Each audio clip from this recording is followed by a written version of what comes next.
이놈아, 내가 낳아준 아비를 개만도 못하게 여기느냐? 이 이야기는 옛날 설화를 바탕으로 오늘 새롭게 풀어낸 창작 이야기입니다. 소리친 이는 양반가의 가장이었던 김만수라는 노인이었습니다. 평생 모은 재산을 모두 외아들에게 물려준 지 3년, 그는 이제 그 집 사랑채 구석에서 눈치만 보며 살아가는 신세였습니다. 오늘 그마저도 쫓겨나게 될 줄은 꿈에도 몰랐을 터인데요. 며느리의 얼굴에 가득한 혐오와 아들의 차가운 눈빛을 보며 만수는 알았습니다. 자신이 이 집에서 더 이상 환영받지 못한다는 것을요. 그런데 어찌하여 한평생 정성으로 키운 자식이 이토록 매정하게 변해버린 것일까요? 사실 징조는 일찍부터 있었습니다. 재산을 물려준 다음 날부터 며느리 박 씨의 태도가 달라졌지요. 전에는 아버님 하고 공손히 부르던 이가 영감님이라 부르기 시작했습니다. 처음엔 실수련이 했습니다만 날이 갈수록 그 말투는 더욱 퉁명스러워졌습니다. 밥상도 점점 허술해졌습니다. 예전엔 따뜻한 국밥에 나물 반찬이 서너 가지 올라왔는데 이젠 식은 죽 한 그릇이 전부였습니다. 며느리, 이게 무슨 대접이오? 만수가 조심스레 물으니 박 씨는 코웃음을 쳤습니다. 드시기 싫으시면 굶으세요. 집안 살림이 빠듯한 줄은 아시면서 아들 김진사를 불러 하소연했으나 아들은 고개를 돌렸습니다. 아버지, 아내 말이 틀린 것도 아니지 않습니까? 요새 농사도 흉년이고 세금도 늘었습니다. 조금 참아 주십시오. 조금 참으라는 말이 석 달이 넘도록 이어졌습니다. 만수는 점점 여위어갔습니다. 사랑채는 추웠고 이불은 얇았으며 밥은 언제나 모자랐습니다.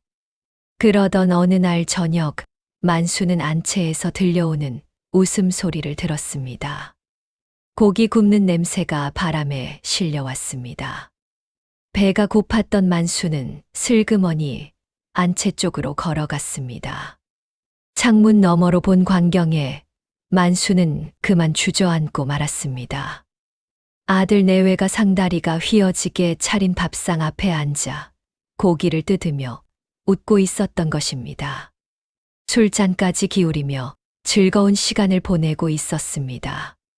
흉년이라 했던 아들의 말은 거짓이었습니다. 살림이 빠듯하다던 며느리의 말도 거짓이었습니다.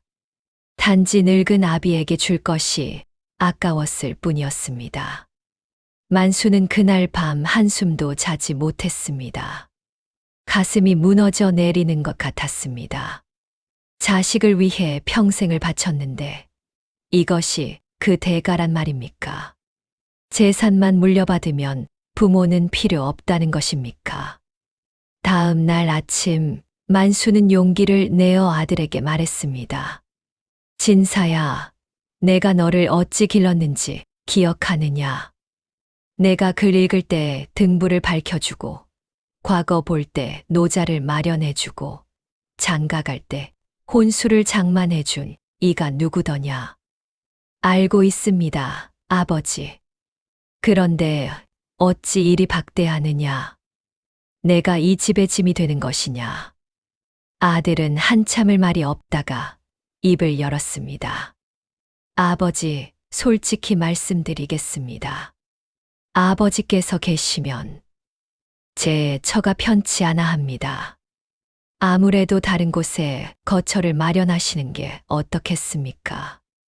그 말을 듣는 순간 만수는 온몸에 소름이 돋았습니다.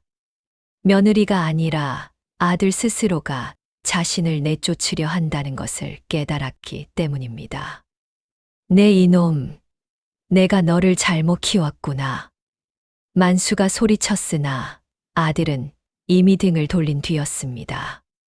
그리고 사흘 뒤 만수는 정말로 집에서 쫓겨났습니다. 며느리가 사랑채로 찾아와 말했습니다. 영감님, 이제 그만 나가주세요. 여기는 우리 집입니다. 우리 집이라니, 이 집은 내가 지은 집이요. 그래도 이미 도장 찍어 넘기셨잖아요. 법적으론 우리 집이에요. 만수는 아들을 찾았으나 아들은 방문을 걸어 잠그고 나오지 않았습니다. 결국 만수는 낡은 도포 한 벌만 걸친 채 겨울 한양거리로 내몰렸습니다. 길거리에 나선 만수는 갈 곳이 없었습니다. 친척들은 이미 예전에 절교한 상태였습니다. 만수가 재산을 모두 아들에게 넘긴다는 소식을 듣고 한 푼도 나눠주지 않느냐며 등을 돌렸던 것이지요. 친구들도 마찬가지였습니다.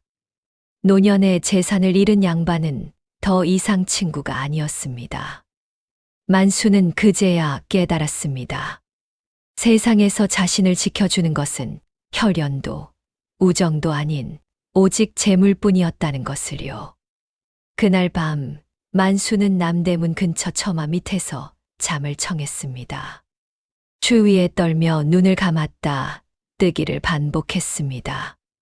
하늘을 올려다보니 별이 총총했습니다. 예전에는 저 별을 보며 운치를 논했건만 이제는 그저 차갑기만 했습니다. 이틀째 되는 날 배고픔이 견딜 수 없을 지경이 되었습니다. 만수는 비틀거리며 거리를 헤맸습니다. 지나가는 사람들에게 손을 내밀었으나 모두들 외면했습니다. 양반의 복색을 하고도 구걸하는 꼴이 꼴사납다고 여겼던 것입니다. 사흘째 만수는 기력이 다해 쓰러질 지경이었습니다. 눈앞이 흐려지고 다리가 풀렸습니다.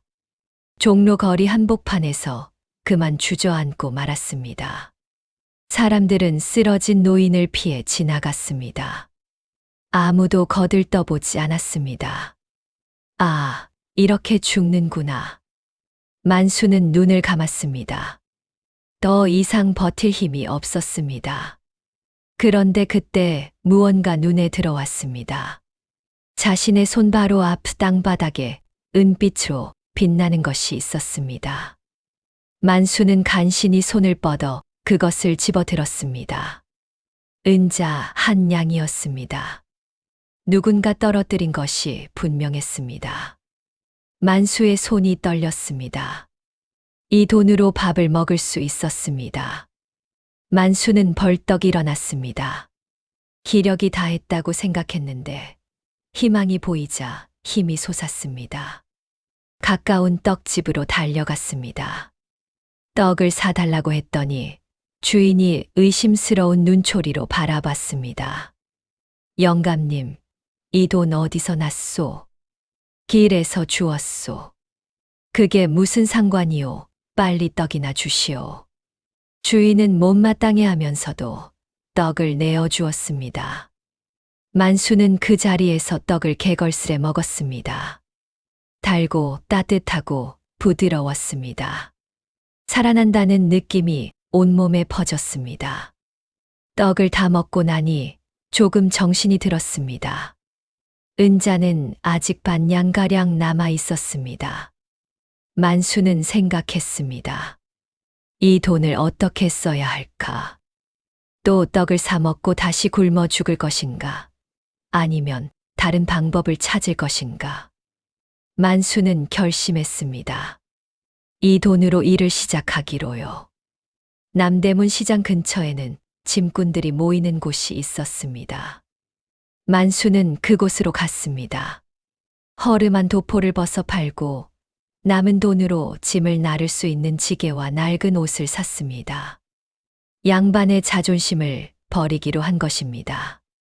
처음 지게를 매던 날, 만수는 몸이 부서지는 줄 알았습니다.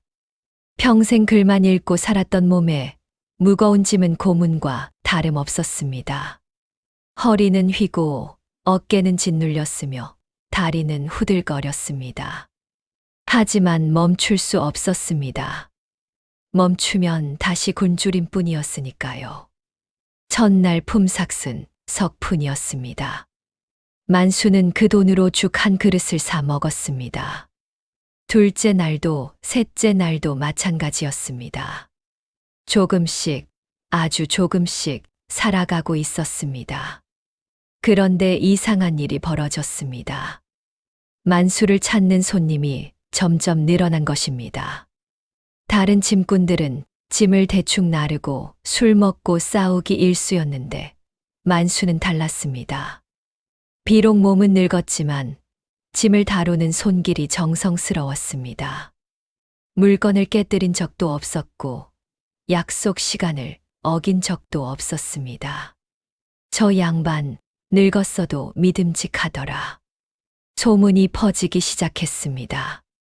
시장 상인들 사이에서 김만수라는 이름이 오르내렸습니다. 그러던 어느 날 만수에게 기회가 찾아왔습니다.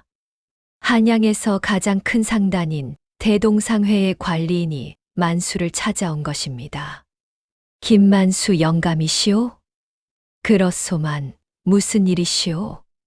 우리 주인 어른께서 당신을 만나고 싶어 하시오. 따라오시겠소? 만수는 의아했지만 거절할 이유가 없었습니다. 관리인을 따라 대동상회로 갔습니다. 한양에서 가장 크다는 그 상회는 정말로 어마어마했습니다. 넓은 마당에 쌓인 물건들, 분주히 오가는 일꾼들, 그 모든 것이 만수를 압도했습니다. 안으로 들어가니 중년의 사내가 기다리고 있었습니다. 대동상회의 주인 송만석이었습니다. 앉으시오, 김영감. 소인 같은 자를 왜 찾으셨습니까? 송만석은 찻잔을 내밀며 말했습니다. 당신 소문을 들었소. 늙었지만 성실하고 정직하다고 하더군. 거짓말 같았소. 요즘 세상에 그런 사람이 어디 있겠소. 그래서 직접 확인해봤소. 확인이라니요. 지난 보름 동안 내 사람들이 당신을 지켜봤소.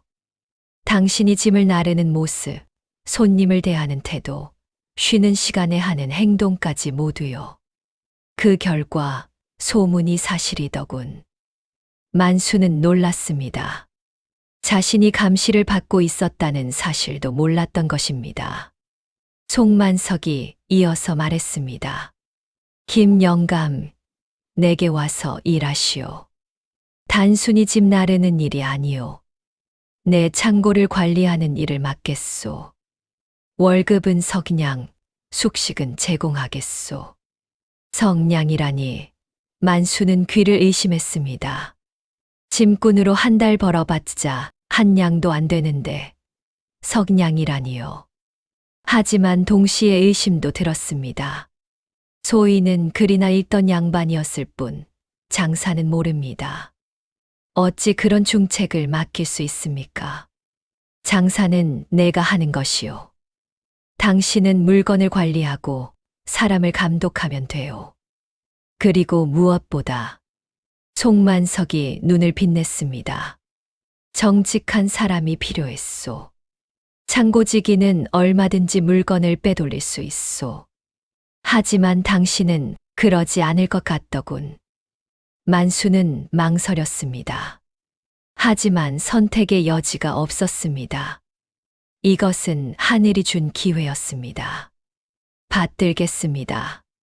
그날부터 만수의 인생이 다시 시작되었습니다. 대동상회에서의 일은 생각보다 어렵지 않았습니다. 만수는 창고에 들어오고 나가는 물건을 꼼꼼히 기록했습니다. 일꾼들이 물건을 훔치지 못하도록 감시했습니다. 장부를 정확히 정리했습니다. 양반 시절 글을 읽고 쓰던 습관이 도움이 되었습니다. 숫자에도 밝았습니다. 송만석은 만족했습니다. 만수가 관리를 시작한 뒤로 물건이 사라지는 일이 뚝 끊겼기 때문입니다. 예전 창고지기는 한 달에 10냥어치를 빼돌렸는데 만수는 단 한 푼도 빼먹지 않았습니다. 역시 내 눈이 틀리지 않았어. 송만석은 만수의 월급을 5냥으로 올려주었습니다. 만수는 감격했습니다. 석 달 전만 해도 길바닥에서 굶주리던 자신이 이제는 한 달에 5냥을 받다니요. 만수는 돈을 아꼈습니다. 밥은 창고 한쪽에서 직접 지어 먹었고 옷도 누더기를 기버 입었습니다. 그렇게 모은 돈이 1년 만에 50냥이 넘었습니다. 그런데 이상한 일이 또 벌어졌습니다. 만수가 모은 돈이 늘어날수록 송만석의 태도가 더욱 좋아진 것입니다. 김영감, 당신은 돈을 모을 줄 아는 사람이요. 그런 사람이 드물지. 그저 쓸 곳이 없어서 모으는 것뿐입니다. 아니요, 그게 아니요. 돈을 모으려면 절제할 줄 알아야 하오. 욕심을 다스릴 줄 알아야 하오. 당신은 그걸 아는 사람이요. 송만석은 만수에게 더 큰 일을 맡겼습니다. 상단의 거래를 감독하는 일이었습니다. 이제 만수는 단순한 창고지기가 아니라 송만석의 오른팔이 된 것입니다. 세월이 흘렀습니다. 1년, 2년, 3년. 만수는 착실히 재산을 모았습니다. 송만석도 승승장구했습니다. 대동상회는 한양을 넘어 전국구 상단이 되었습니다. 그리고 5년째 되던 해 송만석이 만수를 불렀습니다. 김영감, 이제 당신도 장사를 시작하시오. 제가요? 무슨 말씀입니까? 당신이 모은 돈이면 충분하오. 작은 상회 하나 차릴 수 있소. 내가 도와주겠소. 물건도 싸게 넘기고 거래처도 소개해 주겠소. 만수는 망설였습니다. 하지만 송만석의 눈빛은 진심이었습니다. 왜 저를 이토록 도와주십니까? 김영감, 당신은 모르겠지만 당신이 내게 준 게 많소. 정직함, 성실함, 그런 것들이요. 당신 덕분에 우리 상회가 믿음을 얻었소. 이제 내가 갚을 차례요. 만수는 결국 고개를 숙였습니다. 은혜를 잊지 않겠습니다. 만수는 작은 상회를 차렸습니다. 이름은 회생상회라 지었습니다. 다시 살아났다는 뜻이었습니다. 하지만 만수는 남들과 다른 방식으로 장사를 시작했습니다. 젊은 일꾼을 쓰지 않고 늙고 병든 노인들을 고용한 것입니다. 길거리에서 구걸하던 노인들, 자식에게 버림받은 노인들, 갈 곳 없는 노인들을 데려왔습니다. 사람들은 비웃었습니다. 저 늙은이가 미쳤구나. 늙은이들을 모아서 무슨 장사를 한다고. 하지만 만수는 개의치 않았습니다. 노인들에게 단순한 일을 맡겼습니다. 물건 정리, 청소, 심부름 같은 것들이었습니다. 그들에게 하루 한 끼 밥과 잠자리를 제공했습니다. 월급도 조금씩 주었습니다. 노인들은 감격했습니다. 죽을 줄만 알았는데 다시 사람 대접을 받게 된 것입니다. 그들은 만수에게 절을 했습니다. 은인이십니다. 목숨을 구해 주셨습니다. 만수는 고개를 저었습니다. 아니요. 나도 여러분과 같았소. 길거리에서 굶주리던 몸이었소. 단지 운이 좋았을 뿐이요. 그 말을 들은 노인 중 하나가 물었습니다. 나으리, 혹시 전에 양반이셨습니까? 말씨가 예사롭지 않습니다. 만수는 잠시 침묵했다가 대답했습니다. 그랬소. 하지만 이제는 아니요. 그저 여러분처럼 하루하루 살아가는 사람일 뿐이요. 노인들은 더욱 만수를 따랐습니다. 그들은 비록 늙었지만 정성을 다해 일했습니다. 회생상회는 조금씩 자리를 잡아갔습니다. 그런데 1년쯤 지났을 때 뜻밖의 소식이 들려왔습니다. 만수의 아들 김진사가 파산했다는 소식이었습니다. 소식을 전해준 것은 옛 이웃이었습니다. 김영감, 듣자 하니 댁의 아드님이 망했다던데 아시오? 무슨 일이오? 도박에 빠져서 전 재산을 날렸답니다. 집도 빼앗기고 이제 거리로 쫓겨날 지경이라던데요. 만수의 가슴이 철렁했습니다. 아무리 자신을 버린 아들이라지만 여전히 자식은 자식이었습니다. 만수는 조용히 물었습니다. 그래서 지금 어디 있소? 남대문 근처에서 떠돈다던데요. 며느리는 진작 도망갔답니다. 만수는 그날 밤 잠을 이루지 못했습니다. 아들의 얼굴이 자꾸 떠올랐습니다. 어린 시절 자신의 등에 엎혀 웃던 아이, 과거에 급제하고 기뻐하던 청년, 그리고 자신을 쫓아낸 냉정한 사내. 며칠 뒤 만수는 남대문 근처로 나갔습니다. 아들을 찾으려는 것이었습니다. 거리를 헤매다가 한 구석에서 누더기를 걸친 사내를 발견했습니다. 김진사였습니다. 예전에 의젓했던 모습은 온데간데 없었습니다. 수염은 덥수룩하고 옷은 남루했으며 눈빛은 풀려 있었습니다. 만수는 가슴이 무너지는 것 같았습니다. 만수는 아들 앞에 섰습니다. 김진사는 고개를 들었다가 그만 얼어붙었습니다. 아버지. 그래, 나다. 김진사는 부들부들 떨었습니다. 부끄러움인지 두려움인지 알 수 없었습니다. 아버지, 저는 말하지 않아도 안다. 내가 어찌 됐는지 들었다. 만수는 품에서 은자 몇 냥을 꺼냈습니다. 그리고 아들에게 내밀었습니다. 이걸 가지거라. 밥이나 먹어라. 김진사는 그 돈을 보고 눈물을 흘렸습니다. 아버지, 죄송합니다. 제가 짐승만도 못했습니다. 이제 와서 사과해봤자 소용없다. 다만 내가 굶어 죽는 꼴은 보고 싶지 않구나. 만수는 돌아서려 했습니다. 그런데 김진사가 만수의 옷자락을 붙잡았습니다. 아버지, 저를 용서해 주십시오. 제발, 한 번만 기회를 주십시오. 만수는 아들을 내려다봤습니다. 그 눈에는 진심 어린 후회가 담겨 있었습니다. 하지만 만수는 고개를 저었습니다. 용서는 할 수 있다. 하지만 예전으로 돌아갈 수는 없다. 내가 한 일은 그만큼 무거운 것이다. 그럼 어찌하면 됩니까? 스스로 일어서거라. 내가 그랬듯이. 만수는 아들의 손을 뿌리쳤습니다. 그리고 걸어갔습니다. 뒤에서 아들의 울음소리가 들렸지만 돌아보지 않았습니다. 1년이 또 지났습니다. 회생상회는 이제 제법 규모가 커졌습니다. 노인들도 30명이 넘었습니다. 모두 만수 덕분에 새 삶을 얻은 이들이었습니다.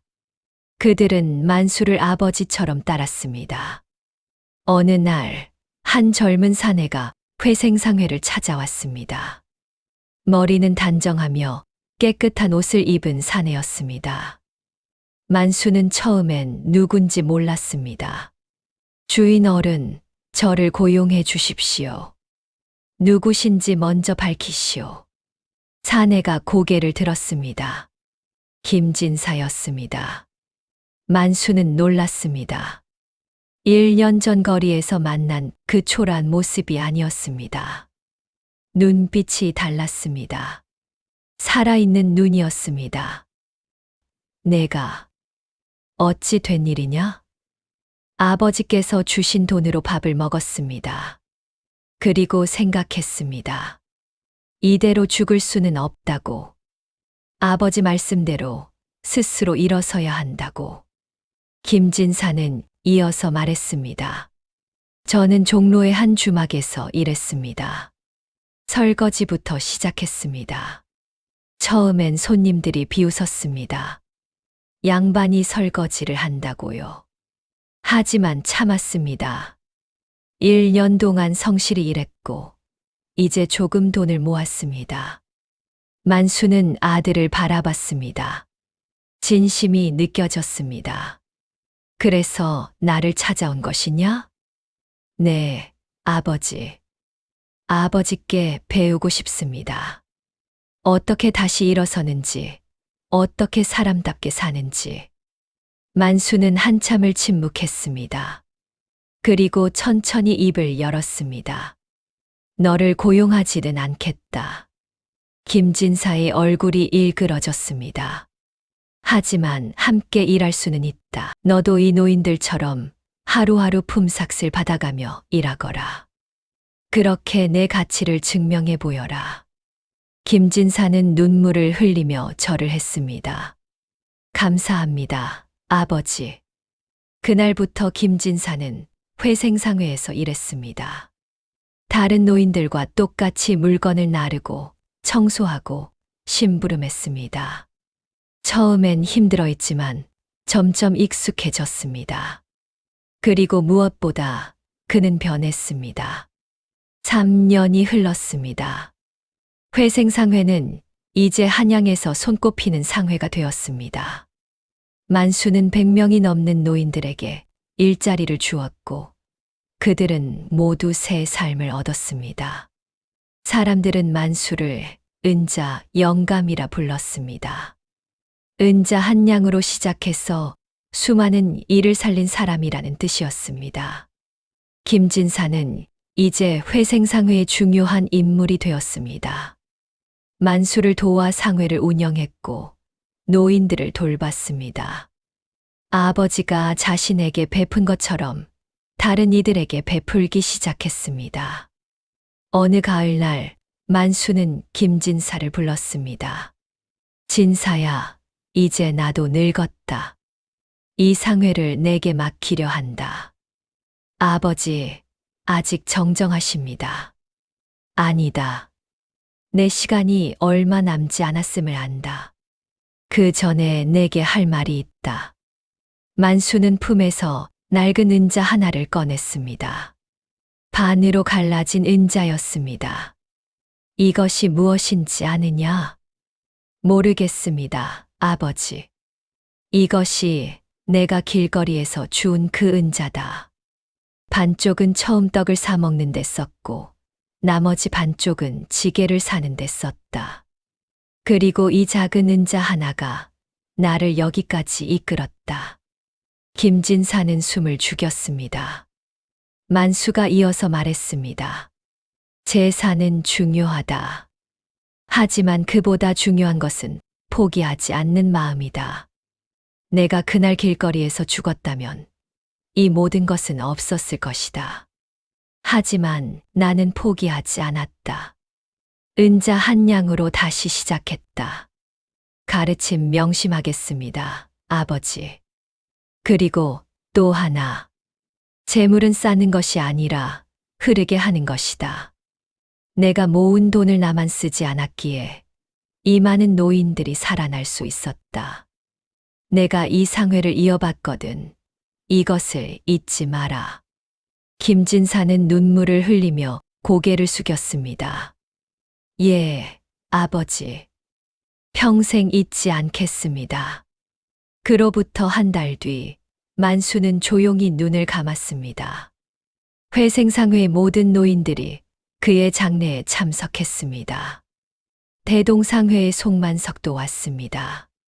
한양의 수많은 상인들이 조문했습니다. 모두가 만수의 덕을 기렸습니다.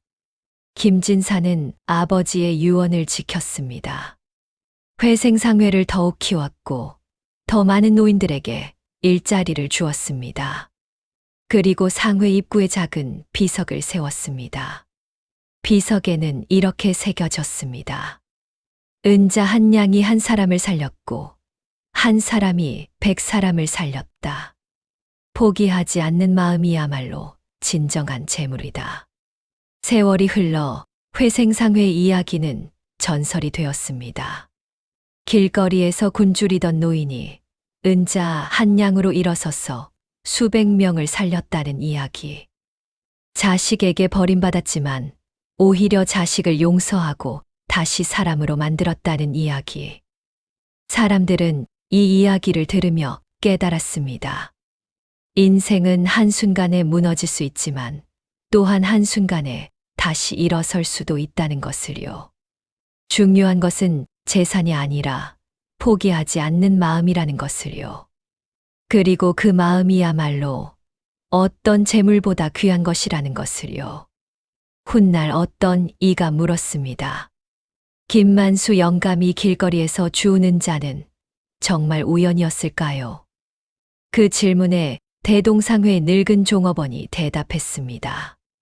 우리 주인 어른 송만석 나으리께서 일부러 떨어뜨린 것이라는 소문이 있었지요. 김만수 영감을 시험하기 위해서였다고 합니다. 그 은자를 줍고도 술을 사 마시면 쓸모없는 사람, 밥을 사 먹고 다시 일어서면 쓸만한 사람이라 여기셨다나요. 그렇다면 모든 것이 계획된 일이었단 말입니까? 늙은 종업원은 고개를 저었습니다. 아닙니다. 은자를 어떻게 쓸지는 온전히 김영감의 선택이었습니다. 송나으리는 단지 기회를 준 것뿐이지요. 그 기회를 잡은 것은 김영감 스스로였습니다. 그렇습니다. 인생에서 중요한 것은 기회가 아니라 기회를 어떻게 쓰느냐였습니다. 만수는 은자 한 양이라는 작은 기회를 수백 명의 인생을 바꾸는 큰 결과로 만들어냈습니다. 그리고 그것이야말로 진정한 성공이었습니다. 재물은 잠시 머물렀다 떠나지만 사람의 마음은 영원히 남는 법입니다. 김만수가 남긴 것은 돈이 아니라 포기하지 않는 마음과 나눔의 정신이었습니다. 그것이 세대를 넘어 전해져 오늘날까지도 사람들의 가슴에 남아 있습니다. 이것이 바로 은자 한 양에서 시작된 한 노인의 이야기입니다.